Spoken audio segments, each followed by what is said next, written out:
Hello and welcome back to another episode of the Cosmere Corner.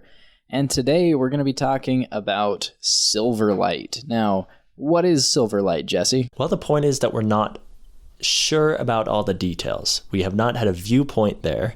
We have met many characters who have been there. Most of them we've only heard of. But Silverlight, at its most basic, is an ancient city that exists in the cognitive realm. And we're not sure exactly of the corresponding location in the physical realm or exactly how ancient, although we know that it is far older than your typical city. It's older than the Catacender, where the Lord Ruler was, where Rashek took the power, and also older than the Riad in Elantris. Mm-hmm. And that's old. Yeah, that's really old. So Silverlight. So Silverlight. I had thought that it was in the Nalthian system, because if we look at the star chart for Nalthis, there's a cognitive anomaly orbiting the sun, and I figured that was just that was Silverlight. I think there's a lot of theories that it's there. There's it's this roughly planet-sized, if the map is to scale, roughly planet-sized cognitive anomaly that's drawn on there, but it's not labeled explicitly as Silverlight, but they seem to know what it is, which heavily implies that it is. Yeah. So I guess my question is, what is a cognitive anomaly? Because we know that, like, Threnody, there's some shenanigans going on there with some damage to the spiritual realm. We know that there's a cognitive anomaly on Cell because Odium basically just shoved Devotion and Dominion's corpses in the cognitive realm. Sure. That's what the door is. And then there is the cognitive anomaly near Nalthis, which we presume is Silverlight, which, I mean, makes sense. If you have a bunch of physical realm entities, just like presumably hundreds of thousands in this huge city in the cognitive realm, there's going to be some weird issues in the physical, I assume. Definitely. So in the name itself is that it's an anomaly. You have to look at each one on a case-by-case basis, but what they have in common is that they are all based in the cognitive realm and create distortions on the other two realms. I think that's how I understand it. Does that sound right to you? Yeah, that makes sense. I don't know if a cognitive anomaly can affect the spiritual realm. I'm sure that a spiritual anomaly can affect all three, but I think that just because of how I imagine the layering. That's a good distinction. We're not sure exactly how that layering goes. Although it's obvious that the physical can affect the cognitive, and the cognitive can affect the physical, and the spiritual can affect either. We're not sure if that's a two-way bridge with the spiritual realm. So for sure. And we're not sure what that would even look like, since it's not your traditional realm. Yes. I think that we should discuss first then who we know that has been to Silverlight, who we know that may have been to Silverlight, and who lives there. Then we can discuss some of the things they study, because they have very prominent universities there. Kind of go from there. Okay. Well, the first three people that come to mind for me when I think of Silverlight are Hoyd, Chris, and Naj. It's a weird name. Yeah. In the audiobooks, it's pronounced Naj. Works for me. Yeah. Yeah. There are many names that Brandon admits to not knowing how to pronounce, so feel free to correct us below if you pronounce it differently. But I think that they are a few good examples, especially Chris and Naj, who live in Silverlight. That's confirmed. Yeah, that's their home base, more or less, even though Naj is from Threnody originally, and Chris is from Taldane originally. And an interesting note is that I don't know if we know anything about Naj's age, but Chris at this point would be thousands of years old. Oh, yeah, because she's in White Sand. She's one of the main characters, I say loosely. Yeah, I'd say so.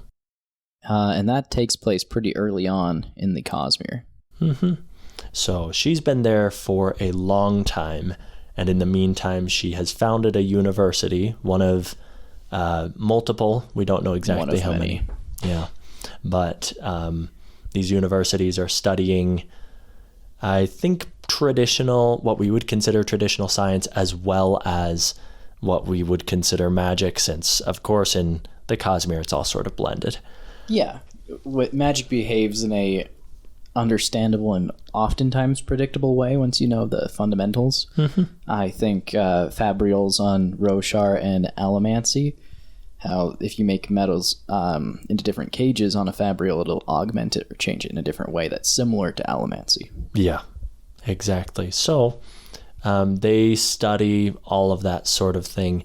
Hoyd is an interesting case, however, because they know about him in Silverlight.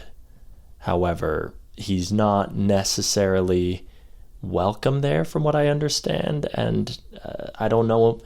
I'm sure he's been there, but yeah, what degree of contact? Well, he has his own agenda, and I don't think. Well, it's hard to say because I imagine that the city in Silverlight is pretty big because it's an old city. There's multiple universities. According to the Coppermind, the parties are great. So I imagine that he'd be able to blend in pretty well there. And it's interesting to think about, like, what would make him unwelcome? What did he do? Yeah. Dawn Shard? Wow. Dawn Shard shenanigans? I mean, there's something like that for sure in his past. So Hoyd has tense relationships with many people in the Cosmere, and that's, I think, why I assumed that, because, like you said, he follows his own agenda, which is not necessarily the same as Silverlight's or the Irie or any of these other Cosmere-aware groups that are acting for their own agendas. But some other people that we know have correspondence with Silverlight, some other people that we know have correspondence or live in Silverlight have just sort of been name-dropped. For example, we know from Arcanum Unbounded, from the Scadrian essay, Chris mentions, since she is the author of those, that the map maker is named, this is another one where you're going to have to forgive pronunciation, but Guyn, Guyn is his name. So he obviously is there and studying and working closely with her. We know of an entity which is not necessarily on Silverlight, but has discussed and argued Aether theory with Chris, named Foil, which apparently lives in the ocean. We don't know anything more than that. What ocean? How does he live there? But that should give you an idea of the kind of people that live in Silverlight and how everything is still shrouded in mystery. A lot of that is intentional, since Brandon is actually planning to have a viewpoint story from Chris in Silverlight. That will be wild. Yeah. But it makes me wonder, like, what would be a worthy event for a story, right, in Silverlight? Nothing good. No, nothing good, because, there's got to be conflict. It can't just be Chris teaching kind of like a slice of life show. It could be if it were an interlude, I guess. But that's just the freedom the interludes give you. But there's a low likelihood of it being anything good. What could it possibly be? Another interesting thing you had mentioned before we started recording was silver chains. Yes. Now, strongly linked to cognitive anomalies. Go ahead. Yeah, when you brought it up, I thought, I remember reading about those in Rhythm of War. In a couple other instances, I remember reading about silver chains and that there's a connection to Threnody. Initially, I just thought it has to do with the shades, right? Sure. And just surviving on Threnody. But apparently there are some very important magical properties that the silver chains from Threnody have in regards to cognitive anomalies. Specifically Threnody. Yeah. Yes. So we don't know exactly what makes silver chains from Threnody different. We know, for example, from when Raboniel is given the silver chain, we assume it's a silver chain. It's a metallic object in a bag that Mraize gives to Raboniel in Rhythm of War as a sort of payment. And she describes it as a treasure from the land of the dead, which is a pretty obvious nod to Threnody and the Shades. Mm-hmm. We're not sure why that's different, but apparently it's useful. Raboniel also mentions that there's not a use for it on Roshar. I believe she says something to that effect, implying that there's not a cognitive anomaly nearby. Yeah, and that's really weird to me, because, again, like, what is a cognitive anomaly? Yeah. So it means Brandon doesn't want to tell us, is what it means. But, like, I think there are a lot of things that could be considered a cognitive anomaly. I think a cognitive shadow is an anomaly, because that's essentially what shades are. Shades are cognitive shadows that are kind of warped and messed up. In Secret Project 4, spoilers, it's mentioned that even though the people that Nomad runs into are Threnodites, they don't turn into shades when they die.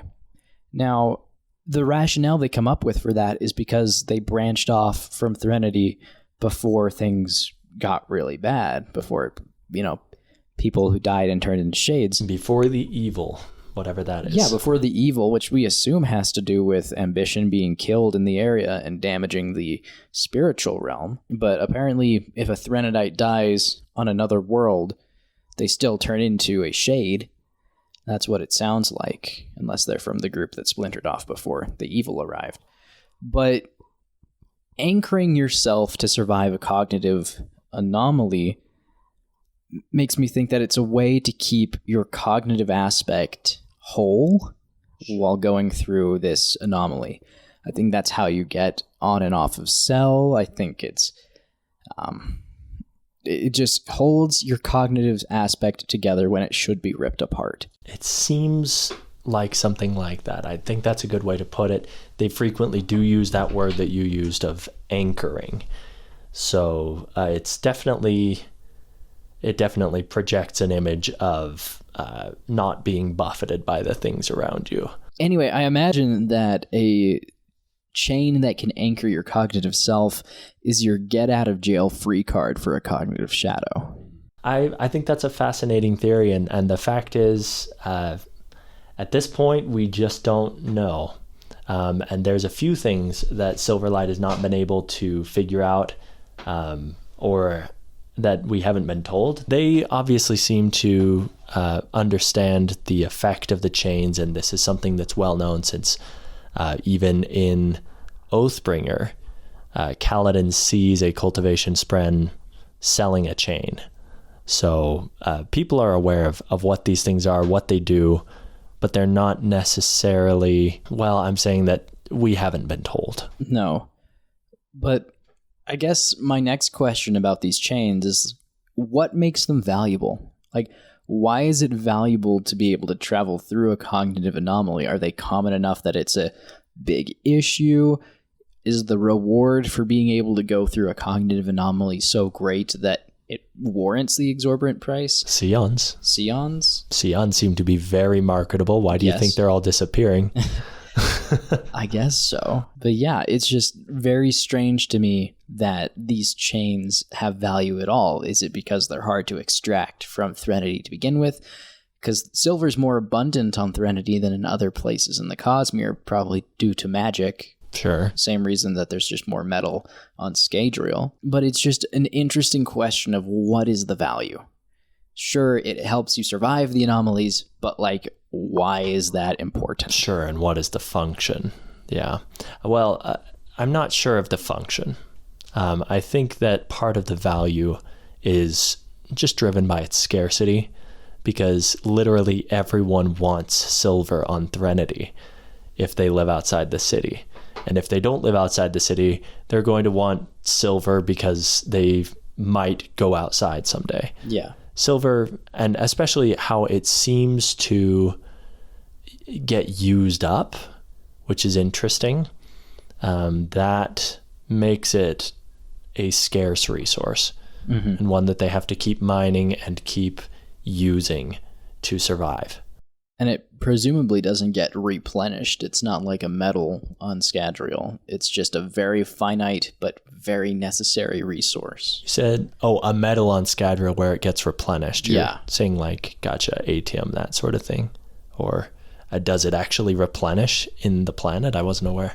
I think it does. I don't take my word for it on this one. I don't remember exactly where I heard it. Just down in the mine and an ingot coalesces in front of you. Hello. There's got to be some sort of solution for Scadrial, because they can't just run out of metal and run out of allomancy and ferrochemy over time. Yeah, because they use metal for everything. They use it for building, they use it for technology, they use it for magic. Like, metal is integral to life on Scadrial. That's fair.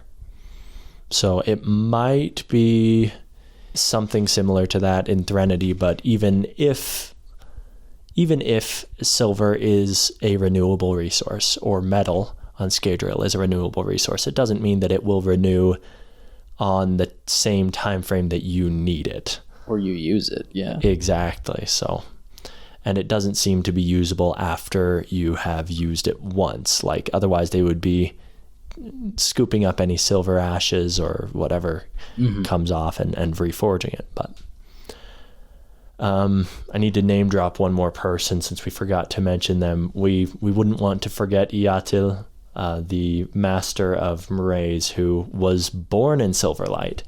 The only person that we know for sure is born there. Yeah, which is just wild. What I think is craziest about Iatil is that she shows up in Words of Radiance and, interacts with a main character for a significant portion of time. And that book came out before we knew about Southern Scadrians. Oh, yeah. It was just crazy. And Brandon was just smiling behind his devious little eyes. He was behind the mask. Exactly, behind his mask. Behind his raffo. Oh, dude. So weird. Yeah. I mean, that really is sly. But can we even really call her Southern Scadrian? Like, I guess her heritage is, but she was born in Silverlight. Depends how many generations, depends what she considers herself, but oh my goodness, it's a good question. Oh my goodness. That means that Southern Scadrians have been world hopping since at least Harmony became Harmony.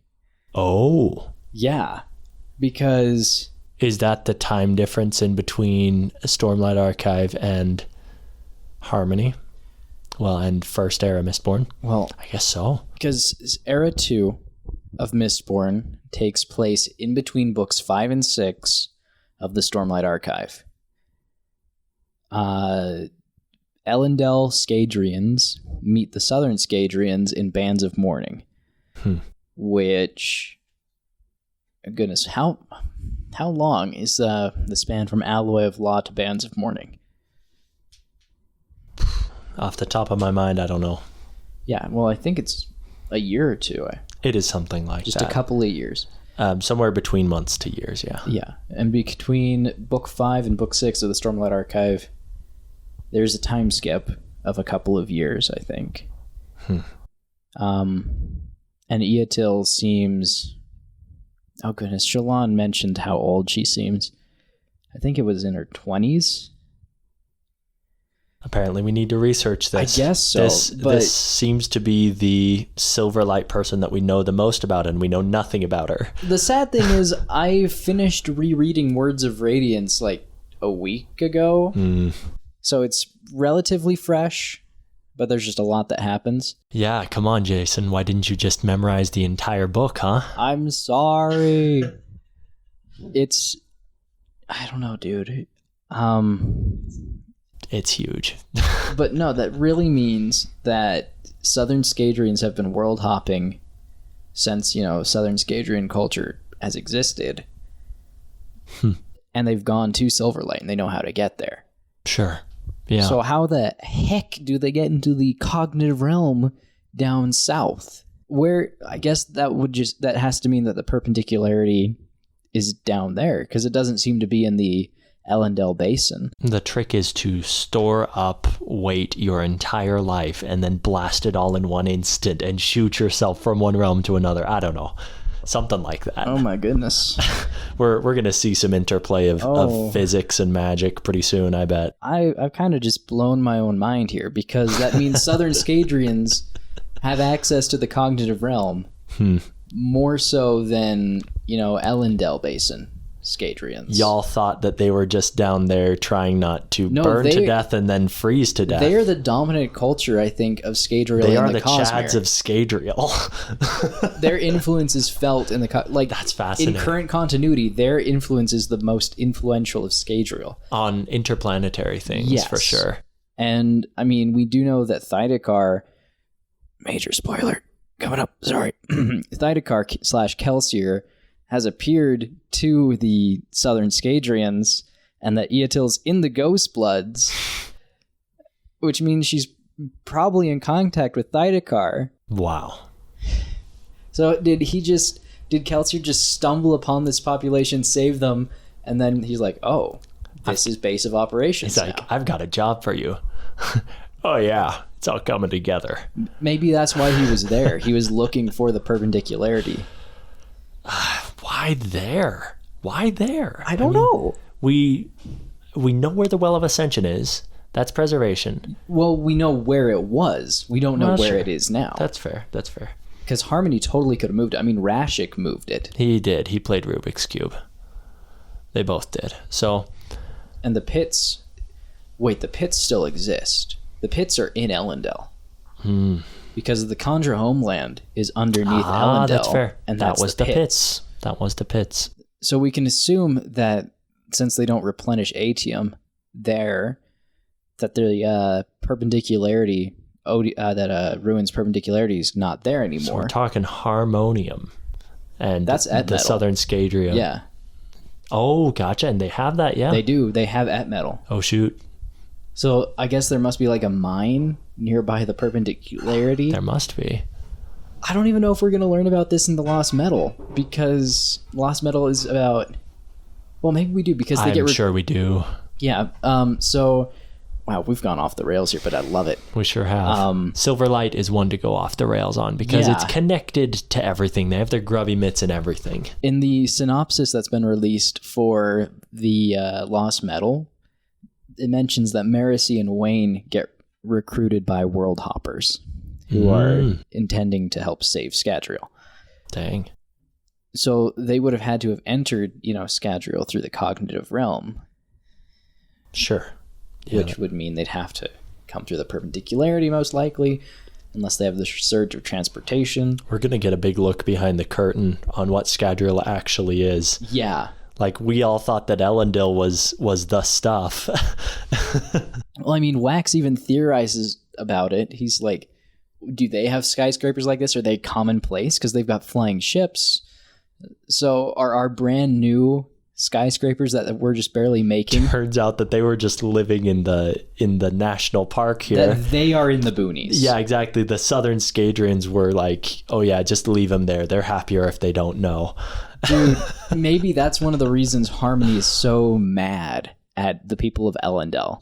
Because he's like, yeah, I was going to reward you all for 1,000 years of a world of ash with a bountiful land that replenishes and is great. And he's like, bro, I made it too easy. You don't even have the radio yet. And then over there, they're flying ships, and this is the control group. The control group that the Lord Ruler left behind. Oh my goodness. So that's wild. And that does certainly imply that there is a heavy Southern Scadrian involvement in Silverlight that I'm sure that we'll figure out more about. I did want to touch on really quickly a few of the things that they don't know in Silverlight, which I really would love to know, and that are probably worthy of talking about more in future episodes. For example, in Silverlight, they understand pretty much everything that we've figured out so far, but they don't. They think they do. Yeah, or they think they do. But they don't know what the evil is in Threnody that drove them out of their homeland. So we have theories about that, but like that is still totally up in the air as for what that could be. Yeah. I don't know. In regards to Threnody, I'm just mostly impressed with how big their reach is. Like, they have Worldhoppers that are at Silverlight. They've got, these valuable chains, all sorts of Threnodites just throughout the Cosmere from this world that we've only got in a novella, which is surprising to me. Sure. They're a more technologically advanced world as well, with gunpowder. Yeah. Another thing they have not figured out, which bears further thinking on, is none of us knows why there's a perpendicularity on First of the Sun exactly. Yeah. There just is. Why Pot G? Yeah.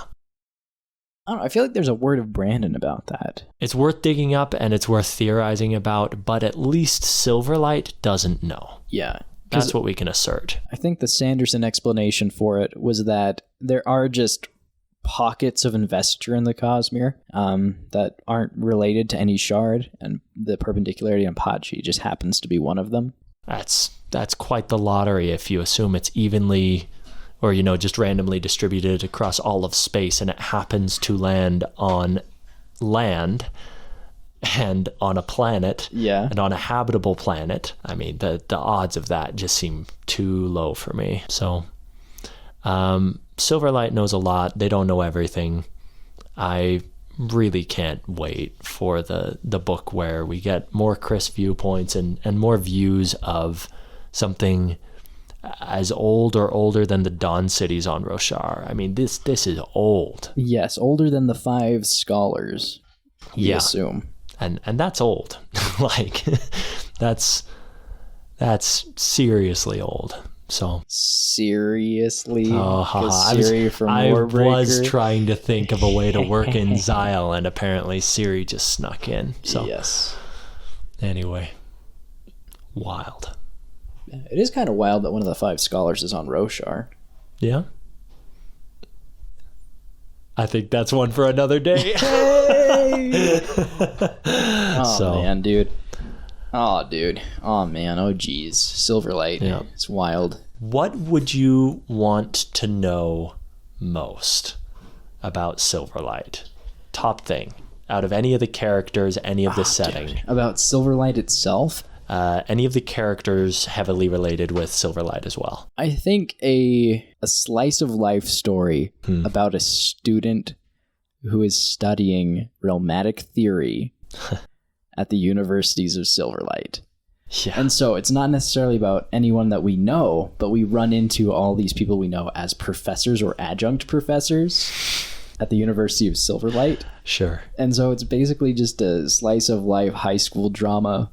But instead of, maybe not like that, but like Harry Potter, let's say. A boarding school where they teach you magic, but instead of skipping over the classes like they do in the books, you pay attention to the classes to get a good grade and also learn theory. That's wild. But Chris, I'd want to learn about Chris. So you would kind of want to see her in her element as well in the university. We've seen Chris a little bit on White Sand.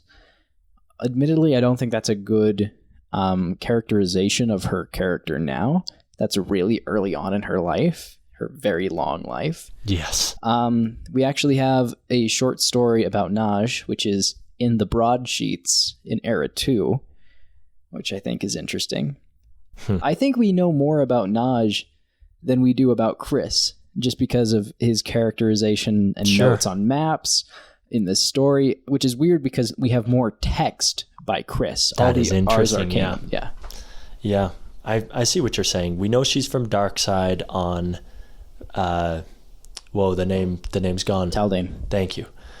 She's from Darkside on Taldane, and she is a princess in the book, I believe. Oh, I think so. I mean, I'm talking about something that's not canon, so grain of salt. I mean, we've got the graphic novels, all three of them over there. Look at that. But I don't know where I would turn to find out if she's a princess. We know she's important, and she is royal. That. So we'll go with that at least for now. Man, there's a lot to learn about Chris. I mean, there's a 4,000 year gap of Chris that you could delve into and see what she's doing at any given time, honestly. Learning why she's living so long. How she's sane. Yeah. Because she is sane, it appears. I think it's kind of strange how lifespans work in the Cosmere. Right? Because we have, I don't want to say a lot of characters that are very, very old, but we have a significant non-zero number of characters that are very old. You might say a lot. Yeah. I think for me, what I want to see the most, there's something very Cthulhu-esque about Foyle, who apparently just lives in the depths of the ocean and only comes out of his room to argue with Chris about the Aethers. Just like, you want to... That's the like only reason he comes out. It's just knock on the door. That's what it feels like. Hey, Foyle, you want to chat about romantic theory? No, go away. What about Aethers? You ever heard of Lumar? What? Come in. Yeah. Yeah, that's pretty much what it feels like. So, I mean, the Coppermine page even says Foyle is an unknown entity, and that's delicious. Mm-hmm. Chef's kiss. Mwah. Give me some unknown entities. Give me some like one-of-a-kind beings in the Cosmere. That's what I'm looking for. Yeah. Okay. Relation to the 17th Shard and Silverlight. Sure. That's where they're based, right? I believe so. Okay. Because if the 17th Shard is based in the cognitive realm in Silverlight, then I wonder just how many Worldhoppers have been there. Because if they're in the 17th Shard... It is a common place, yeah. Yeah, so Demu... It is headquartered in Silverlight, I can confirm that. So I guess it means Demu has been there, which is weird. How did he get there? Galadon, who's been there. Kolo. And I assume Felt? I don't know for certain. Felt's a cool dude. You're going to have to help me out, actually. Remind me. Okay, so Felt is a Scadrian. We first meet him. He's a military scout. We meet him, I think, in book 3, The Hero of Ages. This is why I have you around, by the way, so that I can just like dig in deep to Stormlight and you can bring me back up to snuff on everything else. Scadrial particularly, but yeah. Yeah, it's probably about half and half for the amount of material in Stormlight and everything else. But yeah, so there's a character named Felt. He is a military scout, and then he shows up in Oathbringer and a couple other places. I think he also shows up in Words of Radiance. Yeah, he does. He shows up as another scout in Words of Radiance, and then he accompanies Dalinar to the Valley in Oathbringer, and it's funny. I remember this because I thought it was humorous. Felt brings up like, yeah, I went to go see the Night Watcher once and she just didn't see me. And Dalinar asks him why. He's like, well, I don't think she likes foreigners very much. Oh, boy. And he's like, well, hopefully she likes me because I'm not from this land. And then Felt's like, no, I think you'll be fine. I'm from a little bit further away than you. Oh, boy. Just casually like that. He has a wife, too. I think she's in this book. Wild. But he's just this random military scout from Era 1 Mistborn. Just shows up like, hello there. And he's just doing his same gig, his same job. He's got the same hat and everything. So yeah, all of these known Worldhoppers, you can be sure that at some point or another they've been through Silverlight. All roads lead to Silverlight, and we have not yet seen the capital of the Cosmere yet. I don't know. I don't think all known Worldhoppers, like the Heralds, the Fused. Are they Worldhop? I guess they are technically. I don't know. Narrow's eyes. Yeah. Yeah. So. Hashtag not all Worldhoppers. So. Yeah. Interesting. Oh man, Felt's cool. Eotil, wild that she was born there. Well, imagine living your first 100 years in Silverlight, saving up for one of these chains so that you can visit Roshar like you always wanted. Like, that's the vibe I get from this setting, that there could certainly be stories like that. In my mind, I kind of picture Silverlight having a similar vibe to the city Kilahito in Secret Project 3.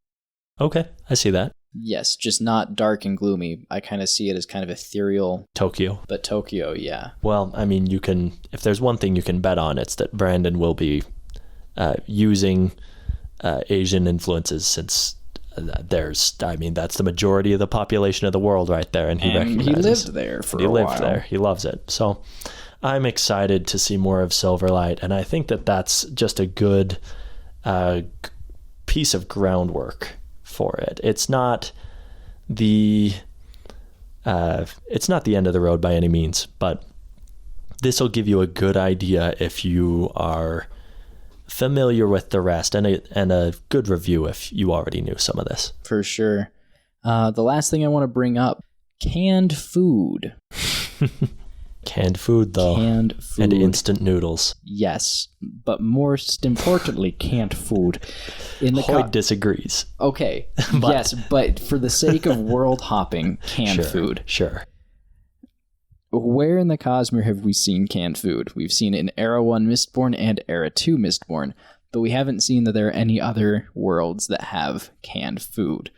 And so if you see a can of food, you can assume that it's due to interplanetary trade. In, I think it's Oathbringer, when they're kind of stuck in Shadesmar. Sure. They run across, I think it might have been in the same place where they saw the cultivation spren trying to sell that chain. I believe it's Celebrant. Yes.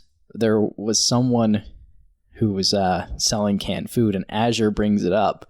It's like, okay, we'll try and get some canned food. It's not great or as nutritious, but it keeps. What's weird to me, though, is that Rosharans, Kaladin and Adolin and Shallan didn't really think that was weird, right? She brings it up like it's a normal thing, even though on Roshar, they don't have it. They don't need it. They've got soul casters.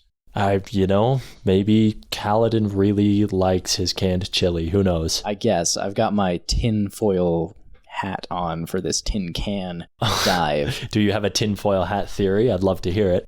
The Ghostbloods are trying to take investiture off. So Ghostbloods, another world hopping organization, not 17th Shard, not Silverlight, but I'm sure there's overlap. Scadrian based. Yes, haven't even brought up the Irie, even though Irie have a little bit to do with Silverlight.